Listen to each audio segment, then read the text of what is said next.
கர்த்தருடைய பரிசுத்த நாமத்திற்கு மகிமை உண்டாவதாக. தேவனுடைய சித்தமும் நியாய தீர்ப்புகளும் என்ற தலைப்பிலே ஒரு செய்தியை தியானிக்கப் போகிறோம். இந்த செய்தியிலே கர்த்தர் நம்மை எப்படியெல்லாம் நடத்துகிறார் என்பதை அறிந்து கொண்டு அதற்கு ஏற்ற விதமாக நம்மை நாம் நடத்த ஒப்பு கொடுக்க வேண்டும். அப்படி ஒப்பு கொடுக்காத நேரத்திலே தான் தேவனுடைய நியாய தீர்ப்புகள் நமக்கு கிடைக்கிறது. ஏனென்றால் தேவனுடைய வழிகளை அறிந்து கொள்வது மிகவும் முக்கியம். அவர் ஒரு பாதையிலே நடத்தும் பொழுது அதை அறிந்து கொண்டு அதன்படி நடக்காமல் இருக்கும் பொழுது அதற்குரிய தண்டனை, தேவனுடைய சொற்படி நடப்பது நியாயம். அப்படி நடக்காததுனாலே, அந்த நியாயத்தை செய்யாததுனாலே நியாய தீர்ப்பு ஏற்படுகிறது என்பதை வேதத்திலே இருந்து பல நிகழ்ச்சிகளின் மூலமாக நாம் அறிந்து கொள்ளலாம். இந்த செய்தியை தேவனாகிய கர்த்தருடைய கிருபையில கரங்களிலே கொடுத்து ஜெபிக்கலாம். அன்பின் தெய்வமே, கர்த்தாவின் நன்றியோடு ஸ்தோத்தரிக்கிறேன் ஆண்டவரே. உம்முடைய சித்தத்தின்படி நடப்பது நியாயம். உம்முடைய கட்டளைகளை மீறுவது, உம்முடைய பிரமாணங்களை மீறுவது பாவம் என்று வேதம் சொல்கிறது. எனவே இந்த பாவத்திற்கு, உம்முடைய கட்டளை மீறின பாவத்திற்கு நியாய தீர்ப்பு பல பரிசுத்தவான்களுக்கு பழைய ஏற்பாட்டிலும் புதிய ஏற்பாட்டிலும் கிடைத்திருக்கிறதை நாங்கள் அறிகிறோம். நாங்கள் உம்முடைய கட்டளைகளை மீறி பாவம் செய்யாதபடிக்கு, இந்த நியாய தீர்ப்புகளுக்குள்ளே சிக்காதபடிக்கும் எங்களுக்கு உதவி செய்யும். கரம் பிடித்து வழி நடத்தும் உம்முடைய மேன்மையான நாமத்தை மகிமைப்படுத்திக் கொள்ளும். இயேசுவின் இன்ப நாமத்தில் வேண்டுகிறேன் ஜீவனுள்ள நல்ல பிதாவே, ஆமென். கர்த்தருடைய பரிசுத்த நாமத்திற்கு மகிமை உண்டாவதாக. தேவனுடைய சித்தமும் நியாய தீர்ப்புகளும் என்ற இந்த தலைப்பில் ஒரு ராஜாவினுடைய வாழ்க்கையில் நடந்ததான செய்தியை தியானிக்கப் போகிறோம். 1 ராஜாக்கள் 20ஆம் அதிகாரம் 13 முதல் இருக்கிற வசனங்களிலே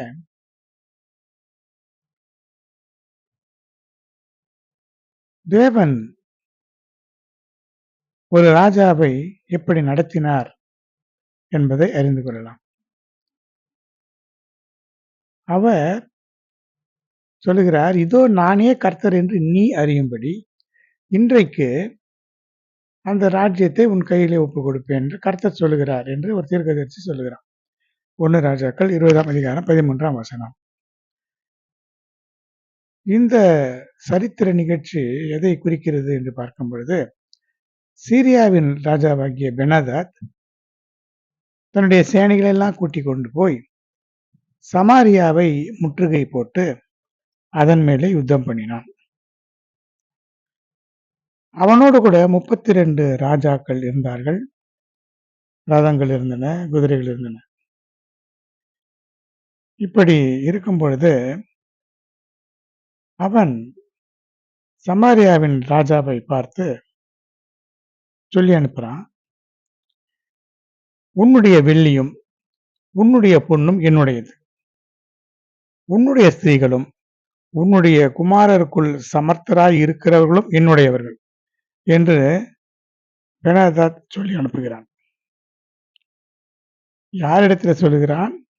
இஸ்ரவேலின் ராஜாவிடத்தில் சொல்லுகிறான். அதற்கு இஸ்ரவேலின் ராஜா என்ன சொல்கிறான்? ராஜாவாகிய ஆண்டவனே, உம்முடைய வார்த்தையின்படியே நானும் எனக்கு உண்டான யாவும் உம்முடையவர்கள் தான் என்று சொல்லி அனுப்புகிறான். 1 ராஜாக்கள் 20ஆம் அதிகாரம் 4ஆம் வசனம். இப்படி இவன் சொல்லுவது என்பது அது ஒரு சரியான வார்த்தை அல்ல. ஏனென்றால் ஒரு சத்துரு சொல்லுகிறான், ஒரு பகைவன், உன்னுடைய வெள்ளி, உன்னுடைய பொன், உன் குமாரர், உன் குமாரத்திகள், உன் ஸ்திரீகள் எல்லாம் என்னுடையவர்கள் என்று அவன் சொல்லும்போது, அது எப்படி என்னுடையதாகும்? உன்னுடையதாகும், அது என்னுடையவர்கள் அல்லவா என்று சொல்லும் பொழுது அது யுத்தத்துக்கு வழிவகுக்கும். அதுதான் முறை. ஆனால் இவன் சொல்லுகிறான், அப்படியே தான் ஆகட்டும் என்று அவன் சொல்லுகிறான் என்றால், நான் எல்லாவற்றையும் ஒப்புக் கொடுக்கிறேன் என்பதுதான் அதற்கு பொருளாக இருக்கும். எனவே வாயின் வார்த்தைகளை மிகவும் கவனமாக சொல்ல வேண்டும். அப்படி சொன்ன அடுத்த நிலையில என்ன சொல்கிறான், ஸ்தானாதிபதிகளை அனுப்புகிறான் பெனாதாத். உன் வெள்ளியையும், உன் பொன்னையும், உன் ஸ்திரீகளையும், உன் குமாரரையும் நீ எனக்கு கொடுக்க வேண்டும் என்று நான் உனக்கு சொன்னேனே, சொல்லி அனுப்பினேனே என்று சொல்லுகிறான். உம்முடையவைகள் என்னுடையவைகள் என்றுதான் அவன் சொல்லுகிறான் பெனாதாத். அதற்கு இஸ்ரவேலின் ராஜா ஆமாம் உம்முடையவைகள் தான் என்று சொல்கிறான். அவ்வளவுதான். ஆனால் கொடுக்க வேண்டும் என்று நான் சொன்னேனே என்று அடுத்து சொல்கிறான். இதற்கு அர்த்தம் என்ன? இவன் ஆமாம் உம்முடையவைகள் தான் என்று சொல்லும் பொழுதே கொடுத்தாகிவிட்டது. நம்முடைய வாழ்க்கையில கூட பிசாசு சில காரியங்களை நம்முடைய வாயில கொண்டு வந்து போடுவான். இதிலே பார்க்கும்போது பொன் என்பது விசுவாசம், வெள்ளி என்பது பரிசுத்தம். இப்படி இதற்கு பல ஆவிக்குரிய அர்த்தங்கள் உண்டு. பிசாசு சொல்லி அனுப்பும் பொழுது பொன்னும் வெள்ளியும் என்னுடையவைகள் என்று சொன்னார். பொன்னும் வெள்ளியும் உன்னுடையவைகள் அல்ல பிசாசு, அது என்னுடையவைகள், தேவனுடையவைகள். இதெல்லாம் தேவன் எனக்கு கொடுத்தவைகள். இந்த பிள்ளைகள் என்னுடையவைகள், ஸ்திரீகள் என்னுடையவைகள், இந்த ஆஸ்திகள் என்னுடையவைகள். ஏனென்றால் பிசாசு தான் எப்பொழுதுமே என்னுடையது என்று சொல்வான். யாராவது இது என்னுடையது என்னுடையது என்று உரிமை பாராட்டினால் அது பிசாசின் ஆவி. எகிப்தின் ராஜா சொல்லுகிறான், நதி என்னுடையது, அதை நான் எனக்காக உண்டு பண்ணினேன் என்று. அதனாலே எகிப்தை 40 வருடங்கள் குடியேற்று போக தேவன் பண்ணினார். பிசாசு லூசிபர் என்ன செய்தான், அவனுடைய சிங்காசனத்தை விட்டு விட்டு சீயோனிலே இருக்கிறதான சிங்காசனத்தின் மேல் ஆசைப்பட்டு இது என்னுடையது, நான் இங்கே ஏறுவேன், வானத்துக்கு ஏறுவேன், வானங்களுக்கு மேலாக நட்சத்திரங்களுக்கு மேலாக என் சிங்காசனத்தை உயர்த்துவேன் என்றெல்லாம் சொன்னார். இதெல்லாமே பிசாசுடைய சுபாவம். இப்படி அப்படி சொல்லி அனுப்பினேனே என்று சொல்லும் பொழுது அது பொய். அதாவது நீ ஒத்துக்கொண்டதினாலே இதெல்லாம் எனக்கு கொடுக்கிறதாக நீ சொன்னாய் என்பதாக சொல்லுகிறான். அது மட்டுமல்ல, நாளை இந்த நேரத்திலே என் ஊழியக்காரரை உன்னிடத்தில் அனுப்புவேன். அவர்கள் உன் வீட்டையும் உன் ஊழியக்காரரின் வீடுகளையும் சோதித்து உன் கண்ணுக்கு பிரியமானவைகள் எல்லாவற்றையும் தங்கள் கைகளில் எடுத்துக்கொண்டு போவார்கள் என்று சொல்கிறான். நமக்கு கண்ணுக்கு பிரியமானவைகளை எல்லாம் பிசாசு அவனுக்கு பிரியமானவைகளாக நினைப்பான். பிசாசுடைய குணம் என்னவென்றால் தேவனுடையவைகளை எல்லாம் தனக்குரியவைகளாக அவன் எண்ணுவான். இந்த அண்ட சராசரங்களையும் தேவன் படைத்தார். அந்த அண்ட சராசரங்களையும் அவன் தன்னுடைய ஆளுகைக்கு கீழே கொண்டு வர வேண்டும் என்றுதான் நினைத்து ஆதாமுடைய ஆளுகையை இழந்து போகும்படியாக ஒரு சின்ன மீறுதலான பாவம் தான் எல்லாம் அவனுடைய பிசாசனுடைய ஆளுகைக்கு போய்விட்டது.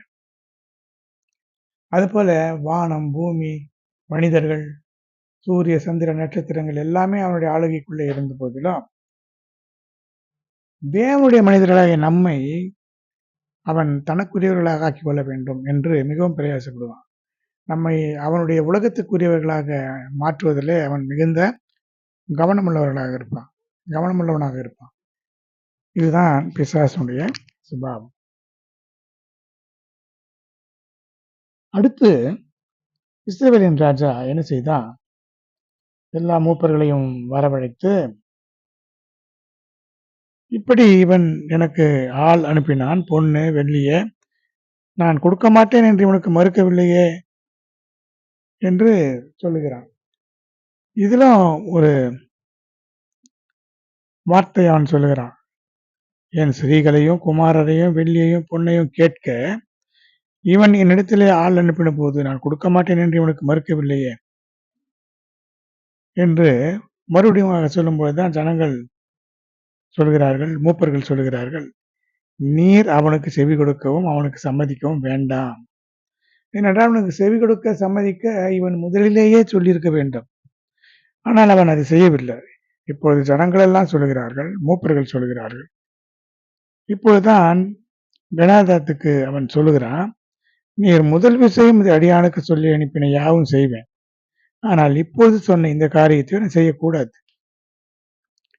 அதாவது முதல் விஷயம் சொல்லி அனுப்பினது எல்லாம் அவன் ஒத்துக்கொண்டதுனால அதை செய்கிறேன். ஆனால் நீ வந்து என் கண்களுக்கு இன்பமானவைகள் பிரியமானவைகள் எல்லாம் நான் பார்க்கும்படியாக நீ அதையெல்லாம் எடுத்துக்கொண்டு போவதற்கு நான் அனுமதிக்க மாட்டேன்.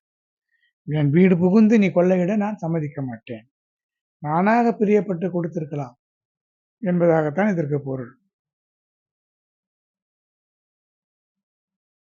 அதாவது அவனாக பிரியப்பட்டு கொடுக்கிறது ஒன்று, வீடு புகுந்து பலாத்காரமாக எல்லாரையும் எடுத்துக்கொண்டு போவது அந்த ராஜாவுக்கு அது இழுக்கு. அதனால அவன் அதை மறுக்கிறான்.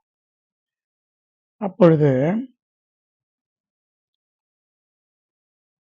பெனதாத் சொல்கிறான், ஒரு பிடியாவது வாரிக்கொள்ள சமாரியாவின் தூள் என் ஜனங்களுடைய ஒரு கைக்கும் போதுமானதாக இராது என்று சொல்லச் சொன்னான். அதற்கு இஸ்ரவேலின் ராஜா சொல்கிறான், ஆயுதம் தெரித்திருக்கிறவன் ஆயுதம் உரிந்து போடுகிறவனைப் போல பெருமை பாராட்டலாகாது என்று அவனுக்கு சொல்லுங்கள் என்று சொல்லி இப்படியே இவர்கள் பேசிக் கொண்டிருந்தார்கள். இப்படி இருக்கின்ற வேளையில பெனாதாத்தும் அவனுடைய ராஜாக்களும் கூடாரங்களிலே குடித்துக் கொண்டிருந்தார்கள். அப்படி குடித்துக் கொண்டிருந்த பொழுது இஸ்ரவேலின் ராஜாவின் படைகள் இவர்களுக்கு நகரத்தின் மேலே சண்டை பண்ண வருகிறார்கள். அப்படி வரும்பொழுது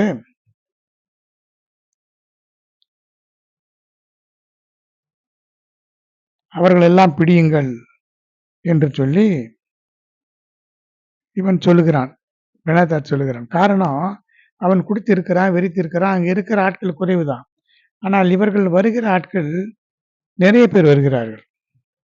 அதை அவன் உணரவில்லை. இப்படி இருக்கின்ற நேரத்தில் ஒரு தீர்க்கதரிசி ராஜாவாகிய ஆகாபிடத்துல வந்து, இதோ நான் கர்த்தர் என்று நீ அறியும்படிக்கு இன்றைக்கு அதை உன் கையில் ஒப்பு கொடுப்பேன் என்று கர்த்தர் சொல்கிறார் என்று சொன்ன பொழுது ஆகாப் கேட்கிறான், யாரை கொண்டு? மாகாணங்களின் அதிபதிகளின் சேவகர்களை கொண்டு என்று சொல்லுகிறான். அப்பொழுதுதான் அவன் கேட்கிறான், யுத்தத்தை யார் துவக்க வேண்டும் என்று கேட்டதற்கு இஸ்ரவேலின் ராஜாவாகிய நீர் தான் துவக்க வேண்டும் என்று சொல்கிறான். இப்படி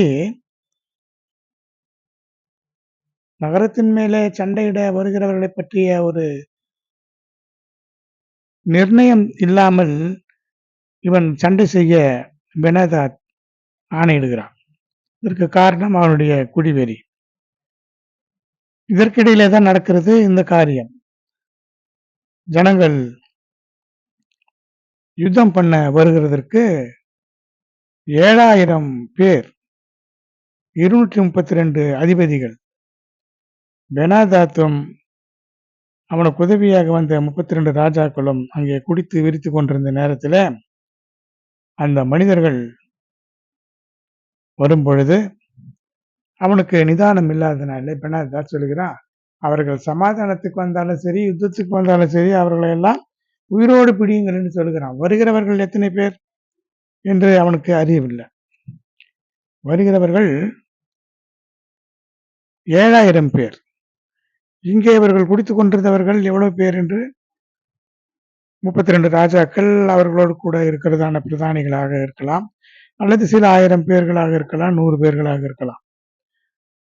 இதனால் என்ன நடந்தது? சீரியர் முறிந்தோடு போகும்படியாக இஸ்ரவேலர்களை துரத்தினார்கள். சீரியாவின் ராஜாவாகிய பெனாதாத் குதிரையின் மேலே ஏறி சில குதிரை வீரர்களோடு கூட தப்பி ஓடினான். இப்படி ஒரு பெரிய மகா சங்காரம் சீரியரில் வந்தது. அப்பொழுது அந்த தீர்க்கதரிசி இஸ்ரவேலின் ராஜாவிடத்தில் வந்து சொல்கிறான், இப்பொழுது இந்த காரியம் முடிந்து விட்டது, நீ போய் செய்யத்தக்கது என்னதென்று கவனித்துப் பார். மறு வருஷத்திலே சீரியாவின் ராஜா உனக்கு விரோதமாக வரத்தான் செய்வான் என்று சொல்லுகிறான். 1 ராஜாக்கள் 20ஆம் அதிகாரம் 22ஆம் வசனத்தில். அதனாலே ஆயத்தம் பண்ணிக்கொள்ள வேண்டும். சில நேரங்களிலே, சில சோதனைகளிலே நாம் தேவனுடைய கிருபையினாலே வெற்றி பெறலாம். வெற்றி பெற்றதுனாலே அப்படியே நாம் அசதியாக இருந்து விடக்கூடாது. மீண்டும் பிசாசு மறுபடி தாக்கக்கூடியவன். பிசாசு தொடர்ந்து கடைசி வரைக்கும் போராடக்கூடிய சுபாவம் பிசாசுக்கு உண்டு. ஒரு சோதனையில வெற்றி பெற்றால் மறு சோதனையில கொஞ்ச நாள் கழித்து வருவான். வேதத்திலே பல நிகழ்ச்சிகளை பார்க்கும்பொழுது ராஜாக்கள் நிகழ்ச்சியில வெற்றி பெற்ற பிறகு ஒரு தீர்க்கதரிசி இப்படித்தான் சொல்லுவான். நீ போய் ஆகிற காரியத்தை பார், உன்னை பலப்படுத்திக்கொள், உன்னுடைய இராணுவங்களின் தொகையை கூட்டு, பலப்படுத்து என்றுதான் சொல்லுவான். அதுபோல உனக்கு விரோதமாக வருவான் என்று சொல்கிறார். அதே போல நடந்தது.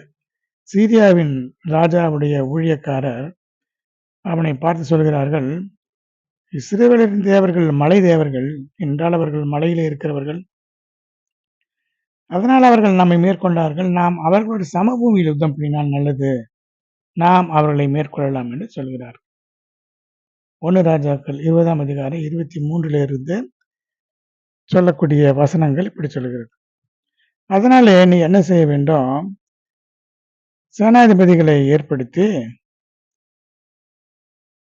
இந்த ஸ்தானத்தில் இருந்தவர்களை மாற்றி மலையில இல்லாதபடிக்கு சமபூமியிலே அவர்கள் வந்து யுத்தம் பண்ணும்படியாக நீ மடிய கொடுத்த சேனைக்கு சரியாக சேனைகளையும், குதிரைகளுக்கு சரியாக குதிரைகளையும், ரதங்களுக்கு சரியாக ரதங்களையும் இலக்கம் பார்த்து கொள்ளும். சமபூமியிலே நாம் அவர்களோடு யுத்தம் பண்ணினால் நிச்சயமாக நாம் அவர்களை மேற்கொள்ளலாம் என்று சொன்னார்கள். அதன்படியே அவன் செய்தான். ஒரு வருஷத்திலே இஸ்ரவேலரோடு யுத்தம் பண்ண ஆப்பேக்கு பெனதாத் வரும் பொழுது இஸ்ரவேல் புத்திரரும் அவர்களை எதிர்க்க புறப்பட்டு வருகிறார். அப்பொழுது தேவனுடைய மனுஷன் ஒருவன் வந்து சொல்லுகிறான், கர்த்தர் பள்ளத்தாக்குகளின் தேவனாயிராமல் மலைகளின் தேவனாயிருக்கிறார் என்று சீரியர் சொல்லியிருக்கிறபடினாலே நான் இந்த ஏராளமான ஜனக்கூட்டத்தை எல்லாம் உன் கையில் ஒப்பு கொடுத்தேன், அதனால் நானே கர்த்தர் என்று நீங்கள் அறிவீர்கள் என்று கர்த்தர் சொல்கிறார். நானே கர்த்தர் என்று அறிந்து கொள்ளும்படியாக பகைவரை நம்முடைய கையிலே ஒப்பு கொடுக்கிறார். வேதத்திலே பல இடங்களிலே பார்க்கலாம். இஸ்ரவேல் ஜனங்களுக்கு நிறைய இடங்களிலே சொல்லியிருக்கிறார். எகிப்திலே கூட பார்க்கும் பொழுது பார்வோனுக்கும் சொல்லியிருக்கிறார், நானே கர்த்தர் என்று அறியும்படிக்கு நான் இப்படி செய்வேன், உன்னை இப்படி பாதிப்பேன், உன் ஜனங்களை இப்படி தண்டிப்பேன் என்றெல்லாம். இந்த நியாய தீர்ப்புகள் வரும்பொழுதுதான் நாம் தேவனுடைய வல்லமையை அறிந்து கொள்ள முடிகிறது. வேதத்திலே பல நியாய தீர்ப்புகளை பார்க்கலாம். இந்த நியாய தீர்ப்புகளிலே இருந்து நாம் நிறைய செய்திகளை கற்றுக்கொள்ளலாம். இதை பார்த்து நாம் இப்படி செய்யக்கூடாது என்பதை உணர்ந்து கொள்ளக்கூடியவர்களாக செய்ய வேண்டும்.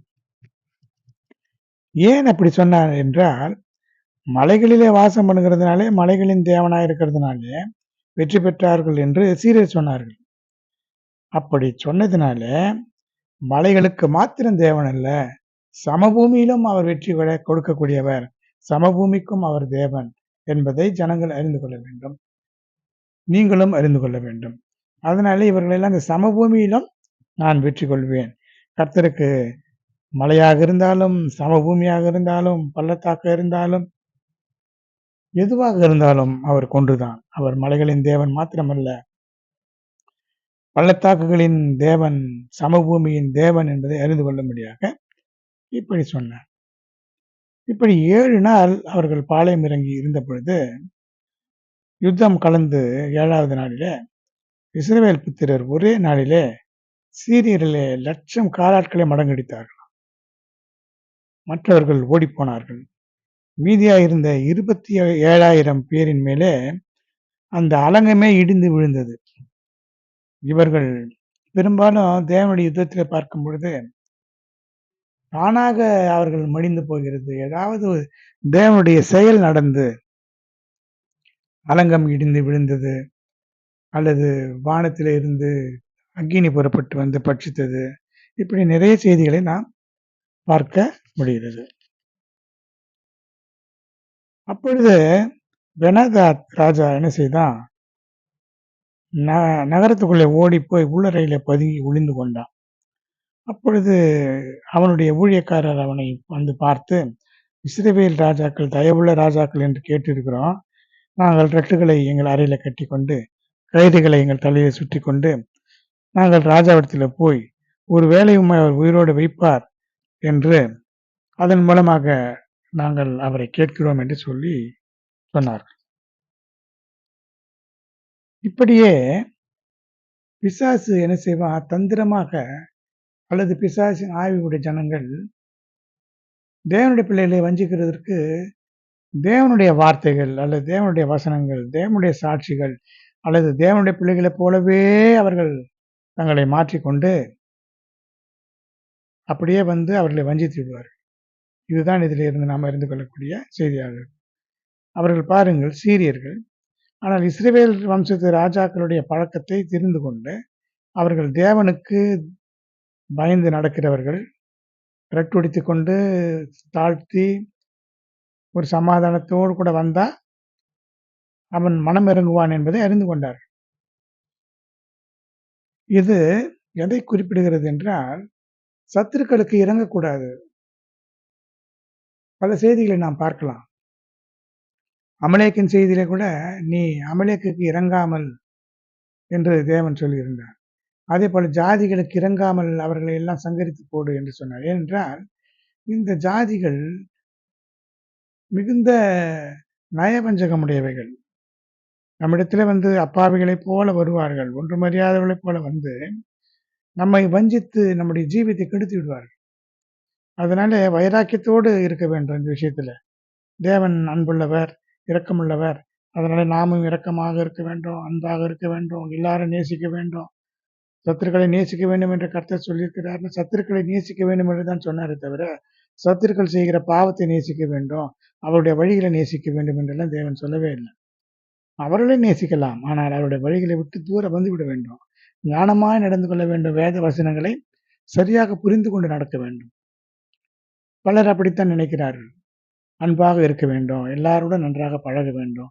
எல்லாருடன் நன்றாக பழகினால் உலகம், பிசாசு, மாம்சம் இதில் கலந்திருக்கிற ஜனங்களோட நாமும் கலந்தால் நம்முடைய வேறுபாட்டின் ஜீவியம் போய்விடும், பரிசுத்தம் போய்விடும், விசுவாசம் போய்விடும், ஜீவியமே போய்விடும். எனவே இந்த விஷயத்துல மிகுந்த கவனத்தோடு இருக்க வேண்டும். இப்படி கயிறுகளை கட்டிக்கொண்டு அறைகளிலே தலைகளிலே சுற்றி கொண்டு இரட்டை தங்கள் அறைகளிலே கட்டிக்கொண்டு கயிறுகளை தங்கள் தலைகளில் சுற்றி கொண்டு இஸ்ரவேலின் ராஜாவோடு அவர்கள் பேசுகிறார்கள். என்னை உயிரோடு வையும் என்று பெனாதாத் விண்ணப்பம் பண்ணுகிறான் என்று அவர்கள் சொன்னதும், அவன் இன்னும் உயிரோடு இருக்கிறானா, அவனின் சகோதரன் என்று மிகுந்த சந்தோஷத்தோடு சொல்லுகிறான். உடனே அந்த வாயின் வார்த்தையை கவனித்து அந்த சொல்லை அப்படியே பிடித்து கொண்டார். இது சொல்லை அப்படியே பிடித்துக் கொள்வது ஒரு பிசாசனுடைய உபாயம். என்ன சொல்லுகிறோமோ அதை அப்படியே பிடித்துக்கொண்டு, நீ இப்படி சொன்னாய், இப்படி செய் என்று சொல்லிவிடுவார்.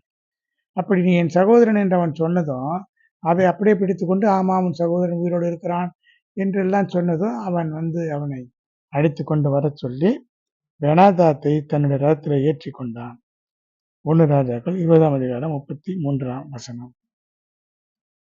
சத்துரு என்று வரும்பொழுது சத்துருவை சத்துருவாகத்தான் நினைக்க வேண்டும். அவனை சத்துருவாக யார் ஏற்படுத்தினது? கர்த்தர் தான் ஏற்படுத்தினார். அவனை மன்னிக்கலாம், அவன் செய்த தவறை மறக்கலாம். ஆனாலும் எச்சரிக்கையா இருக்க வேண்டும்.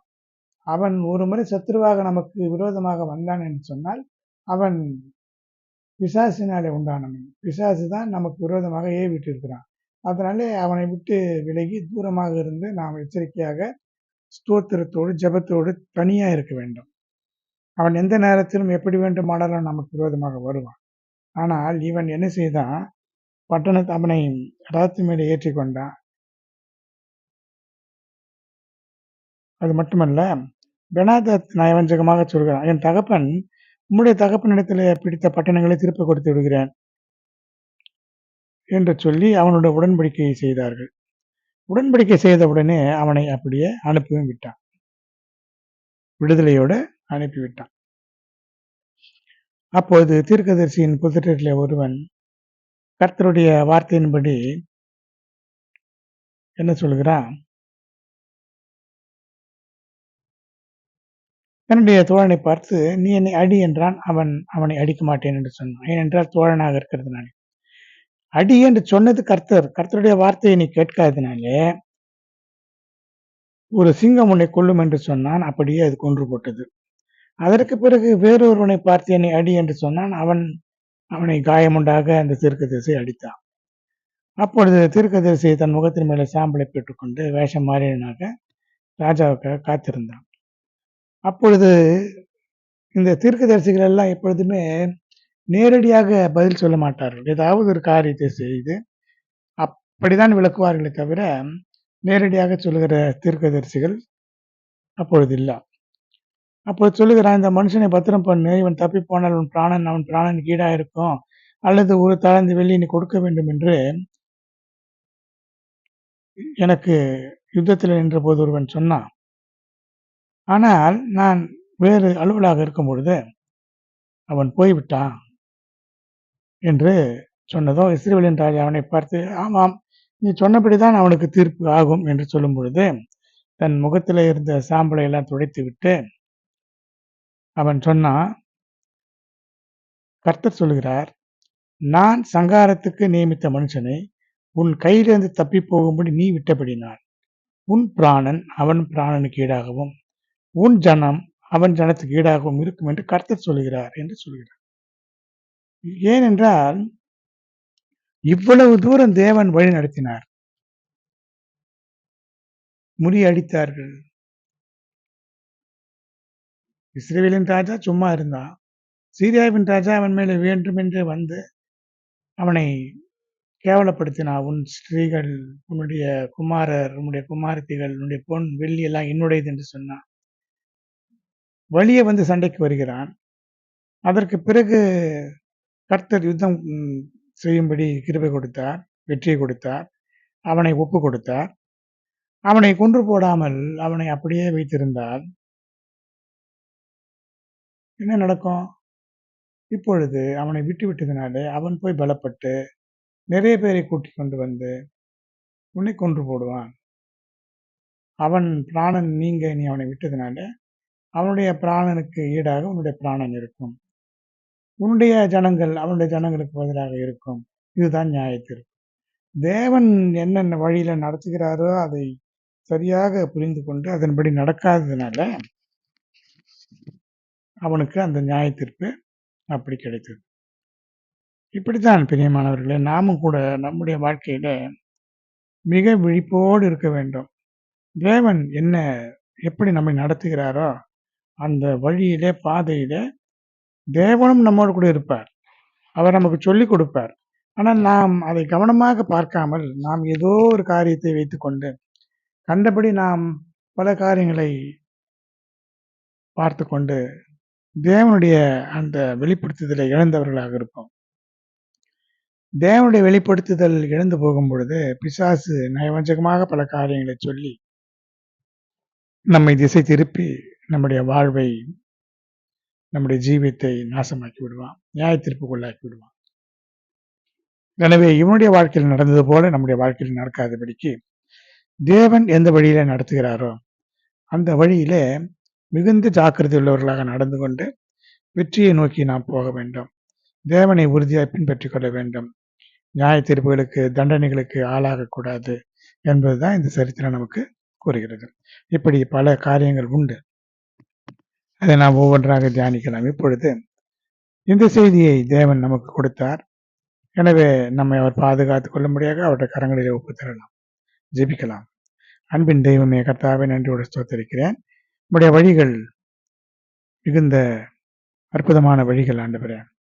அதை எங்களுக்கு சொல்லித்தாரும், கரம் பிடித்து வழி நடத்தும். நம்முடைய நியாய தீர்ப்புகளுக்கு நீங்களாக்கி எங்களை ரட்சித்து பாதுகாத்து வழி நடத்தும். இப்படி வருகையில காணப்பட உதவி செய்யும். இயேசுவின் இன்ப நாமத்தில் வேண்டுகிறேன் ஜீவனுள்ள நல்ல பிதாவே, ஆமென். என் ஆத்மாவே கர்த்தரை ஸ்தோத்திரி, முழு உள்ளமே பரிசுத்த நாமத்தை ஸ்தோத்திரி. என் ஆத்மாவே கர்த்தரை ஸ்தோத்திரி, கர்த்தர் செய்த சகல உபகாரங்களை மறவாது. ஆமென். ஸ்தோத்திரம், ஸ்தோத்திரம், ஸ்தோத்திரம், ஸ்தோத்திரம், ஸ்தோத்திரம்.